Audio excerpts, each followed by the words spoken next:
श्रीमद् भागवत गीता सार कथा। इस भागवत गीता सार कथा में सुख दुख का वर्णन किया गया है। इस भागवत गीता में मानव के लिए हर अच्छे और बुरे कर्मों का वर्णन दिया गया है। दोस्तों, आप सभी चैनल को सब्सक्राइब लाइक करते हैं, जिसमें आप लोगों को कुछ नहीं मिलता, पर इस चैनल पर जीने की राह और ज्ञान भरी बातें मिलती है। तो आपसे निवेदन है कि हमारे चैनल को आप सब सपोर्ट करें और हौसला दें कि हम आप लोगों के लिए अच्छा ज्ञान, अच्छी बातें और अच्छे राह पर चलने के लिए अच्छा ज्ञान आप सबके लिए पहुंचाता रहूं। नमस्कार मित्रों, आप सबका हमारे चैनल पर स्वागत है। दोस्तों, इस चैनल पर सारे वेदों का ज्ञान मिलेगा। भगवद गीता अध्याय 14 श्लोक 16। कर्मण सुकृत्स्याहु सात्विकम निर्मलम फलम राजसस्तु फलदुःखम ज्ञान तमस फलम। कर्मणा सुकृत्स्याहो सात्विकम निर्मलम फलम राजस्तु फलम दुःखम अज्ञानम तमस फलम। कर्मणा कर्म का, सुकृत्स्य शुद्ध आहु कहा गया है, सात्विकम सतोगुण, निर्मलम शुद्ध, फलम परिणाम, रजसा रजोगुण, तु वास्तव में, फलम परिणाम, दुःखम दुख, अज्ञानम अज्ञान, तमसा तमोगुण, फलम परिणाम। कर्मणा सुकृत्स्याहो सात्विकम निर्मलम फलम रजस्तु फलम दुःखम अज्ञानम तमस फलम। अनुवाद: ऐसा कहा जाता है कि सतोगुण में किए गए कर्मों का फल शुद्ध फल प्रदान करता है, रजोगुण में किए गए कर्म दुख देते हैं, जबकि तमोगुण में किए गए कर्म अंधकार देते हैं। सत्व से प्रभावित लोग शुद्धता, सद्गुण, ज्ञान और निस्वार्थता से युक्त होते हैं, इसलिए उनके कार्य अपेक्षाकृत शुद्ध इरादे से किए जाते हैं और परिणाम उत्थानशील और संतोषजनक होते हैं। रजोगुण से प्रभावित लोग अपनी इंद्रियों और मन की इच्छाओं से उत्तेजित होते हैं। उनके कार्यों के पीछे का उद्देश्य मुख्य रूप से खुद को और अपने आश्रितों को संतुष्ट करना और आत्म प्रशंसा करना होता है। इस प्रकार उनके कार्य इंद्रिय सुखों के भोग की ओर ले जाते हैं, जो उनकी कामुक इच्छाओं को और बढ़ाता है। जो लोग तमोगुण से प्रभावित होते हैं, वे शास्त्रों के आदेशों और आचार संहिताओं का सम्मान नहीं करते हैं। वे विकृत सुखों का आनंद लेने के लिए पाप कर्म करते हैं, जिसके परिणाम स्वरूप वे और अधिक मोह में डूब जाते हैं। भगवद गीता अध्याय 14 श्लोक 17। सत्वत् संजायते ज्ञान रजसो लोभैश्च प्रमाद मोह तमसो भावतो ज्ञानमेवच। सत्वत् संजायते ज्ञान रजसो लोभैश्च प्रमाद मोह तमसो भावतो ज्ञानमेवच। सत्वत् सतोगुण से संजायते उत्पन्न होता है, ज्ञानम ज्ञान, राजस रजोगुण से लोभ लोभ, एव सचमुच च तथा, प्रमाद उपेक्षा, मोह मोह, तमसा तमोगुण से भवतः उत्पन्न होता है, अज्ञानम अज्ञान, एव सचमुच च तथा। सत्वत् संजयते ज्ञान राजसो लोभैश्च प्रमाद मोह तमसो भावतो ज्ञानमेवच। अनुवाद: सतोगुण से ज्ञान उत्पन्न होता है, रजोगुण से लोभ उत्पन्न होता है तथा तमोगुण से प्रमाद तथा मोह उत्पन्न होते हैं। तीनों गुणों से मिलने वाले विभिन्न फलों का वर्णन करने के पश्चात अब श्री कृष्ण इसका कारण बताते हैं। सत्व गुण से बुद्धि उत्पन्न होती है, जो सही और गलत में भेद करने की क्षमता प्रदान करती है। यह इंद्रियों की तृप्ति की इच्छाओं को भी शांत करता है तथा सुख और संतोष की भावना उत्पन्न करता है। इससे प्रभावित व्यक्ति बौद्धिक गतिविधियों और सद्गुणों की ओर प्रवृत्त होते हैं। इस प्रकार सत्व गुण विवेकपूर्ण कार्यों को बढ़ावा देता है, रजोगुण इंद्रियों को उत्तेजित करता है तथा मन को अनियंत्रित कर देता है, जिससे वह महत्वाकांक्षी इच्छाओं के चक्र में फंस जाता है।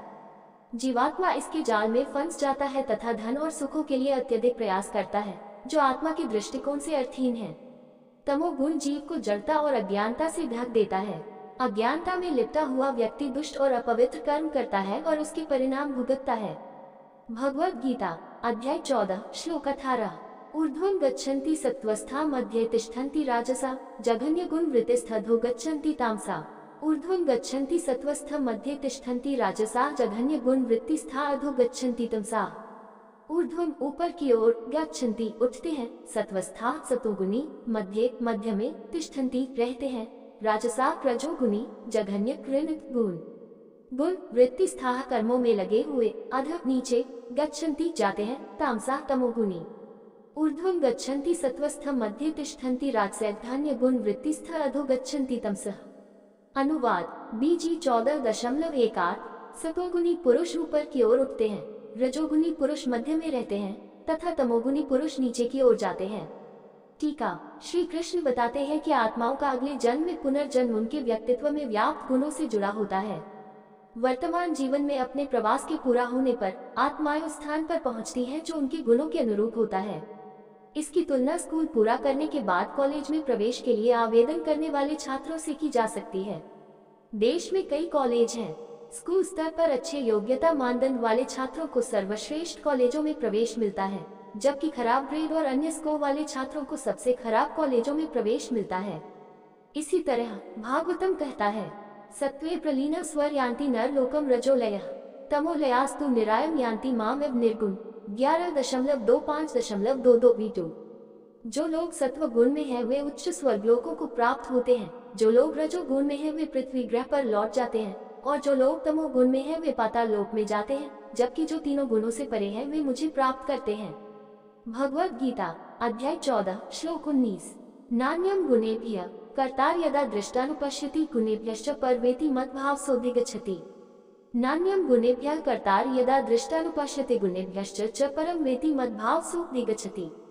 न नहीं, अन्यम अन्य, गुणेभ्यः गुणों में से, कर्ताम कर्म करने वाले कर्ता, यदा जब दृष्टा अनुपश्यति देखता है, गुणेभ्यः प्रकृति के गुणों को, च तथा परम दिव्य वेति जानता है, मद्भावम मेरे दिव्य स्वभाव को, सह वे अधिगच्छति प्राप्त करते हैं। नान्यम गुणेभ्यः कर्तार यदा दृष्टानुपश्यति गुणेभ्यश्च परम वेति मद्भावम सोऽधिगच्छति। अनुवाद, जब बुद्धिमान व्यक्ति ये देखते हैं कि समस्त कार्यों में तीनों गुणों के अतिरिक्त कोई अन्य कर्ता नहीं है तथा वे मुझे इन गुणों से परे जानते हैं, तो वे मेरे दिव्य स्वरूप को प्राप्त करते हैं। तीनों गुणों की जटिल कार्य प्रणाली को प्रकट करने के बाद श्री कृष्ण अब उनके बंधन से मुक्त होने का सरल उपाय बताते हैं। संसार के सभी जीवात्माएं तीनों गुणों के अधीन हैं और इसलिए गुण ही संसार में होने वाले सभी कार्यों में सक्रिय भूमिका निभाते हैं, लेकिन परमेश्वर इनसे परे हैं, इसलिए उन्हें त्रिगुणातीत भौतिक प्रकृति के गुणों से परे कहा जाता है।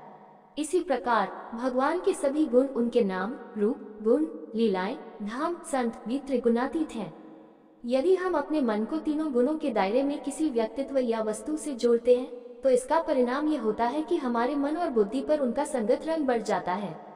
हालांकि यदि हम अपने मन को दिव्य क्षेत्र से जोड़ते हैं तो ये गुणों से परे हो जाता है और दिव्य हो जाता है। जो लोग इस सिद्धांत को समझते हैं वे सांसारिक वस्तुओं और लोगों के साथ अपने संबंधों को ढीला करना शुरू कर देते हैं और भगवान और गुरु के साथ भक्ति के माध्यम से इसे मजबूत करते हैं। यह उन्हें तीनों गुणों से परे जाने और भगवान के दिव्य स्वरूप को प्राप्त करने में सक्षम बनाता है।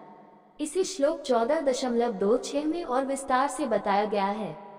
भगवद गीता अध्याय 14 श्लोक 20। गुणानितान्तित्य त्रिंदेहि देहस्मुद्भावं जन्म मृत्युजरा दुःखैर्विमुक्तो मृत्युश्रुते। गुणानितान्तित्य त्रिंदेहि देहा समुद्भवं जन्म मृत्युजरा दुःखैर्विमुक्तो मृतमश्नुते। गुणान प्रकृति के तीन गुण, एतान इनसे, अतिथ्य पार, त्रिन तीन, देही देहधारी, देह शरीर, समुद्भवन उत्पन्न, जन्म मृत्यु मृत्यु, जरा बुढ़ापा, दुख है दुख, विमुक्ता मुक्त, अमृतम अमरता, अश्नुते प्राप्त करता है। गुणन एततित्य त्रिन देही देहा समुद्भवं जन्म मृत्यु जरा दुःखैर्विमुक्तो मृतम अश्नुते। अनुवाद, शरीर से संबंधित प्रकृति के तीनों गुणों को पार करके मनुष्य जन्म, मृत्यु, बुढ़ापे तथा दुख से मुक्त हो जाता है तथा अमृतत्व प्राप्त करता है। अगर हम गंदे कुएं से पानी पीते हैं तो हमें पेट खराब होना तय है। इसी तरह अगर हम तीन गुणों से प्रभावित होते हैं तो हमें उनके परिणामों का अनुभव करना ही पड़ता है, जो भौतिक दुनिया में बार बार जन्म, बीमारी, बुढ़ापा और मृत्यु हैं। ये चार भौतिक जीवन के प्राथमिक दुख हैं। इन्हें देखकर ही बुद्ध को पहली बार एहसास हुआ कि दुनिया दुखों का स्थान है और फिर उन्होंने दुख से बाहर निकलने का रास्ता खोजा। वेदों में मनुष्यों के लिए कई आचार संहिताएं, सामाजिक कर्तव्य, अनुष्ठान और नियम बताए गए हैं। इन निर्धारित कर्तव्यों और आचार संहिताओं को सामूहिक रूप से कर्म धर्म या वर्णाश्रम धर्म या शारीरिक धर्म कहा जाता है। वे हमें तमोगुण और रजोगुण से सत्व गुण तक ऊपर उठाने में मदद करते हैं।